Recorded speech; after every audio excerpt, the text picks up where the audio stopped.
Survey ieħor qed juri l-Partit Nazzjonalista jinsab fuq quddiem bid-distak bejn iż-żewġ partiti huwa ta' 5,000 vot. Bl-istħarriġ juri l-Partit Nazzjonalista għandu 45.8% tal-voti, filwaqt li l-Partit Laburista issa għandu 43.8%. Min-naħa l-oħra l-partiti l-oħrajn qed jimmarkaw li għandhom l-appoġġ ta' 10.5% tal-elettorat. Dan is-survey tal-Malta Today li ġie ppubblikat il-ħadd huwa konferma oħra li l-poplu Malti Wawċi qed jitlef il-fiduċja fil-gvern ta' Robert Abela, gvern li fl-aħħar ġimgħat affaċċja skandlu wara ieħor. Is-survey sar propju fil-perjodu meta f'pajjiżna ddominat l-aħbar dwar ir-rekit mill-benefiċċji soċjali u meta ħareġ fil-beraħ l-iskandlu fit-testijiet tas-sewqan. Skont dan l-istħarriġ li kieku kellha ssir elezzjoni issa, 29% ta' dawk li vvutaw għall-Partit Laburista fl-2022 issa ma joħorġux jivvutaw.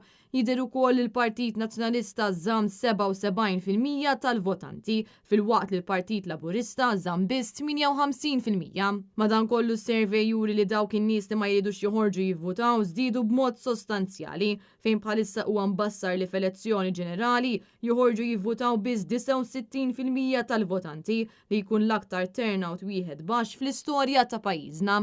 Apparti minn hekk dan is-survey qed juri li dawk id-distretti magħrufin bħala Laburisti qed jitilfu l-fiduċja fil-Labor u f'lokalitajiet bħal Birzebbuġa, Marsa Skala u Zejtun 36.4% tal-votanti ma jridux jivvutaw lill-Partit Laburista. Dan l-istħarriġ jindika wkoll li l-Partit Nazzjonalista jinsab fuq quddiem f'erba' reġjuni minn 6.